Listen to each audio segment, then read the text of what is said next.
Hi, I'm Firefighter Mary and I'm with Farmington Fire Department. And this year's theme for Fire Prevention Week is Serve Up Fire Safety in the Kitchen.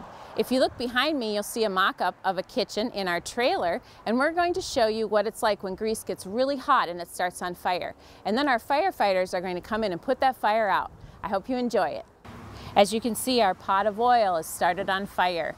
Firefighter Becca is going to show you how we're going to try to control those flames. She's going to turn the oven off and she's going to move a lid across the top. If you don't have a lid, you can also use a cookie sheet. We do not want you to pull the pot away or put it in the sink. We want you to leave it on the stovetop. Then you need to get out, close the doors, and call 911. You never ever want to put water on a grease fire. This is a demonstration of what happens when water gets put on a grease fire.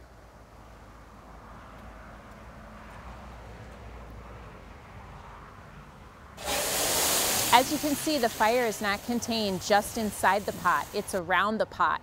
When you add water to this oil fire, you're going to make it spray up the sides of the walls and onto the ceiling. And that's why it's very important to not add water to your grease fires. We want you to turn off the burner and cover it with a lid.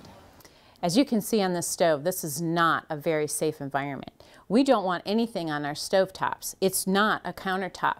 If we had our stovetop on, all of these things could catch on fire. As you saw in our previous video, the fire went right up the wall, okay? And it could go all the way up into these cabinets and on the ceiling and burn all the stovetop. So that's not really a good idea. We don't want any of these things on the top of our stove. We also don't want anything that hangs over our oven. See how this could catch fire as well? That's not a good idea. When you do cook, you want your pots and pans on your stove, and you want your handles turned toward the back. You never want your handles in the front, because what happens if you walk by and you could dump that food out and it's very hot. If you have an oven fire, we want you to turn your oven off and keep the door shut. Also, we want you to remember that there's a 3-foot buffer around the stove so that you don't get burned. And lastly, never leave your food unattended while you're cooking.